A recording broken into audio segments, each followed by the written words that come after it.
ఓం శివాయ నమః. ఓం కార్తీక దామోదరాయ నమః. కార్తీక పురాణం 29వ అధ్యాయం. కేదారేశ్వర వ్రతం. జనక మహారాజా, కార్తీక వ్రతాల్లో కేదారేశ్వర వ్రతం పుణ్యప్రదమైన వ్రతం, పరమేశ్వరునికి అత్యంత ప్రీతిదాయకమైన వ్రతం. బోలాశంకరుడైన ఆయన కరుణా కటాక్షముల వల్ల అపారమైన సిరి సంపదలు, శుభాలు కలుగుతాయి. మనసులో గల కోరికలను స్వామిని ఆరాధించి నివేదిస్తే నెరవేరి తీరుతాయి. మొదట పార్వతీదేవి వ్రతాన్ని ఆచరించే అర్ధనారీశ్వర్ కాగలిగింది. ప్రమదగణాల కైవార నీరాజనాలు పొందగలిగింది. అదెట్లనినా మహేశ్వరుడు పార్వతిని వివాహమాడి కైలాసానికి వచ్చాడు. సుర, గరుడ, కిన్నెర గణాలు, నారద తుంబురాదులు, యక్ష గంధర్వాదులు, ప్రమదగణాలు అందరూ జతగూడి స్వాగతం పలికారు. ఘృతాచి, తిలోత్తమ, ఊర్వశి, రంభాదులు కమనీయంగా నృత్యం చేశారు. నారద తుంబురాదులు అపూర్వ గానంతో పరమేశ్వరుని కీర్తించారు. అక్కడ చేరిన వారిలో ఏ ఒక్కరూ పరమేశ్వరునికి ప్రణామాలు చేయలేదు. భృంగి బాగా ఆలోచించి అపూర్వ రీతిలో వినోద ప్రధానంగా నాట్యం చేశాడు. అక్కడి వారంతా ఆనంద పరవశులయ్యారు. పరమేశ్వరుడి చెంతన గల పార్వతిని విడిచి దిగ్గున లేచి భృంగి దగ్గరకు వచ్చి వెన్నుతట్టి ప్రశంసించాడు. అదే తరుణంలో అక్కడి వారంతా శివుణ్ణి చుట్టుముట్టి దండ ప్రణామాలు ఆచరించారు. తనను వెలివేసి దేవతాగణం అలా ప్రవర్తించడం ఆమెకు మనస్తాపాన్ని కలిగించింది. ఇందుకు కారణం ఏమిటని శివుని ప్రశ్నించింది. దేవి, పరమార్థాన్ని ఆశించు భక్తజనులు నీ వలన ప్రయోజనం లేదని అలా చేశారన్నాడు. పరమేశ్వరుని ఇల్లాలినైన తలంచక తన అయోగ్యతను తెలియపరిచిన దుస్థితిని తొలగించుకోవాలనుకున్నది. అడవులకు వెళ్ళి తపస్సు ప్రారంభించింది. కొంతకాలానికి సిద్ధుని రూపంలో శివుడు అటుగా వచ్చి కోర్కె పట్ల వ్యామోహంతో ఏకాగ్రతను సాధించలేకుండా నువ్వు ఎంతకాలం తపస్సు చేసినా నిష్ప్రయోజనమే అవుతుంది. ఇది కార్తీక మాసం. బోలాశంకరుడైన ఈశ్వరుడు కేదారేశ్వరుడన్న పేరుతో భక్తులను ఉద్ధరిస్తాడు. దీనినే కేదారేశ్వర వ్రతం అంటారు. ఈ వ్రతం చేసేవారు నిష్ఠతో, భక్తితో స్వామిని ఆరాధిస్తూ తమ కోర్కెను విన్నవించుకుంటే అవి నెరవేరుతాయి, ప్రతిష్ట, ప్రగతి సిద్ధిస్తాయి అని చెప్పి అంతర్విహితుడయ్యాడు. ఆ ప్రకారము పార్వతి తన కోర్కెను నివేదించుకుంటూ కేదార వ్రతంని చేసి శివుని అర్ధ శరీరాన్ని పొంది పరమేశ్వరుని అర్ధాంగి అయ్యింది. దీనినే కేదారేశ్వర వ్రతము, కార్తీక నోము అంటారు. ఈ కార్తీక మాసం 4 సోమవారాల్లో 3వ సోమవారం కార్తీక పౌర్ణమి సుప్రసిద్ధమైనవి. అలాగే సిద్ధిని అనుగ్రహిస్తాయి కూడా. ఓ మహారాజా, ఈ వ్రతం ఆచరించి సంపన్నమైన ఒక కుటుంబ కథను చెబుతాను విను. పూర్వకాలంలో వారణాసిలో ఒక నిరుపేద వర్తకుడు ఉండేవాడు. అతనికి 2 కుమార్తెలు, 1 కుమారుడు. కుమారుడు పసివాడు. కుమార్తెలలో పెద్దది భగీరథి, చిన్నది భాగ్యవతి. కుమారుడు భగీరథుడు. ఆ వైశ్య దంపతులు తమ సంతానంతో ప్రొద్దు గడవడమే దుర్భరంగా బ్రతుకుతూ ఉండేవారు. ఆడపిల్లలిద్దరూ అడవికి వెళ్ళి కట్టెలు ఏరుకువచ్చి గ్రామంలో వాటిని అమ్మి తెచ్చిన సొమ్ముతో ఆ కుటుంబ జీవనం కొనసాగిస్తూ ఉండేది. భగీరథమ్మ, భాగ్యవతి కట్టెలు ఏరుకోవడానికి అడవికి వెళ్ళి వస్తున్న మార్గంలో ఒక మర్రి చెట్టు నీడలో జరుగుతున్న కేదారేశ్వర వ్రతాన్ని చూశారు. వ్రత విధానాన్ని అడిగి తెలుసుకున్నారు. భక్తి ప్రధానమని చెప్పగా విని అక్కడే ఓ చెట్టు నీడను కూర్చొని పూజ చేసి ఇంటికి చేరుకున్నారు. ఆనాడు వారి కట్టెలు అమ్మగా సొమ్ము అధికంగా లభించింది. ఇదంతా కేదారేశ్వరుని కరుణ అని గ్రహించి తల్లిదండ్రులకు చెప్పి కేదారేశ్వరుడి వ్రతాన్ని ఇంట చేసుకోవడానికి తల్లిదండ్రులను అడిగారు. బిడ్డలారా, పూజా ద్రవ్యాలకు, ధూపదీప నైవేద్యాలకు ఖర్చు చేయగల స్తోమత మనకు లేదు. ఆ మహనీయుని కరుణ కలిగినప్పుడు చేసుకుందామన్నారు. అలా కాదు, భక్తి ప్రధానమన్నారు. ఆ దేవుడు అనుగ్రహించిన ప్రకారం చేసుకుంటాం అన్నారు. సరే అన్నారు తల్లిదండ్రులు. ఆ రోజు ఉదయమే గంగానదికి వెళ్ళి శిరస్నానం చేశారు. పచ్చి మంచినీళ్ళు కూడా ముట్టకుండా ఉపవాసం ఉన్నారు. స్వామికి నమస్కరించుకున్నారు. అడవికి పుల్లలు ఏరుకోవడానికి వెళ్ళారు. వస్తూ వస్తూ త్రోవలో మర్రి చెట్టు ఆకులు, మర్రి పళ్ళు, మర్రి ఊడలు కోసి తెచ్చుకున్నారు. సాయంత్రం ఇంటి ముంగిట ముగ్గు వేశారు. పూజా వేదిక అమర్చుకున్నారు. ఈశ్వరుడి చిత్రపటాన్ని పెట్టుకున్నారు. గణపతికి నమస్కరించుకొని పరమేశ్వరుని పూజించారు.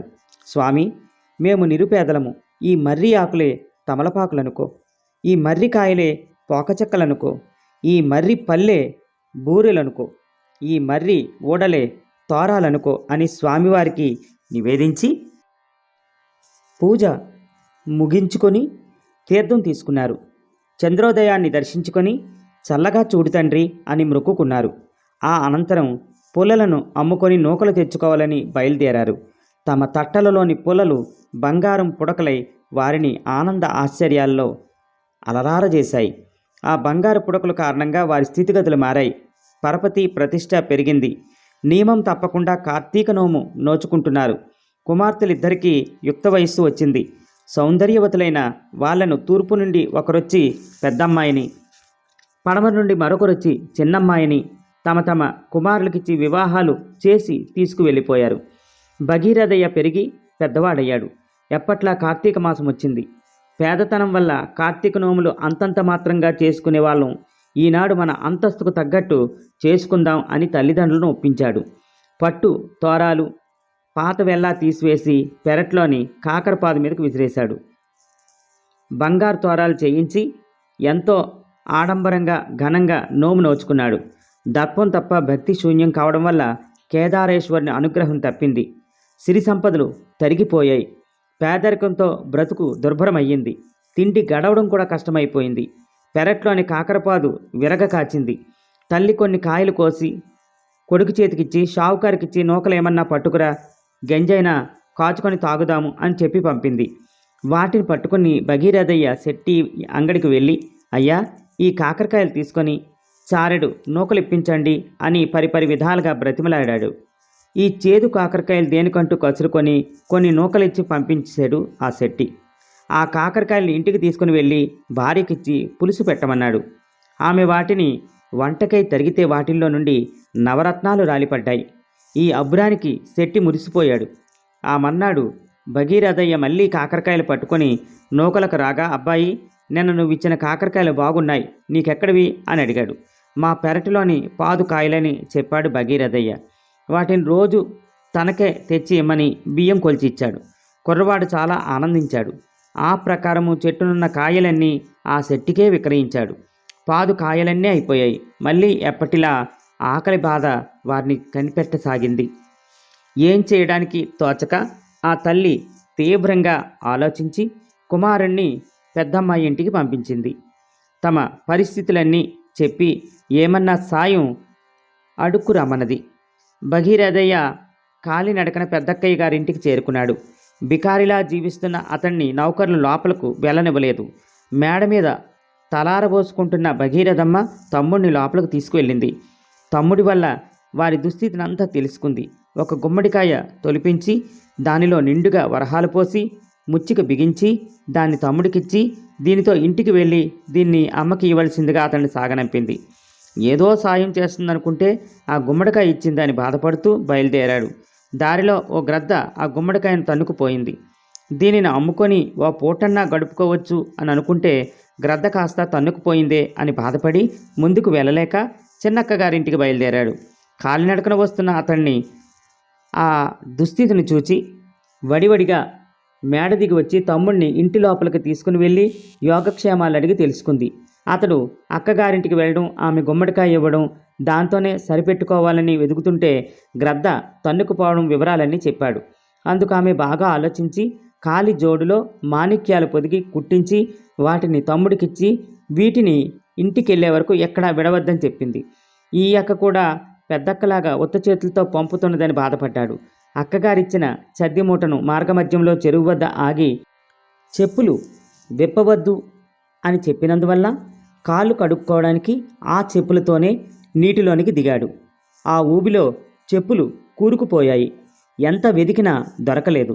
జరిగిన దానికి కుమిలిపోతూ భగీరథయ్య తిరిగి పెద్దక్కయ్య గారింటికి చేరుకున్నాడు.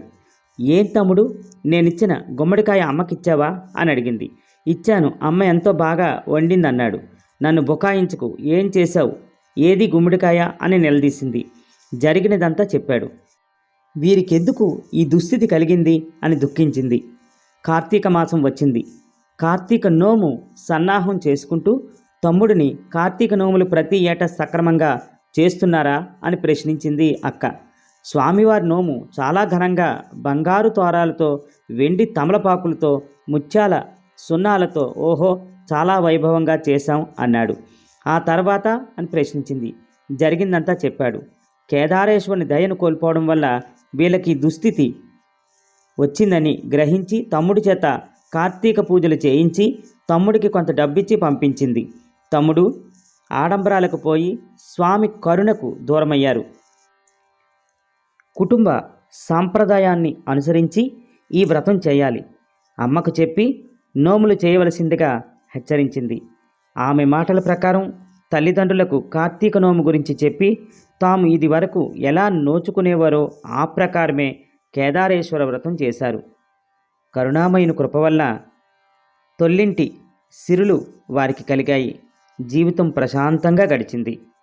కార్తీక పురాణం 29వ రోజు పారాయణం, కేదారేశ్వర వ్రత అధ్యాయము సమాప్తం. హర హర మహాదేవ శంభో శంకర.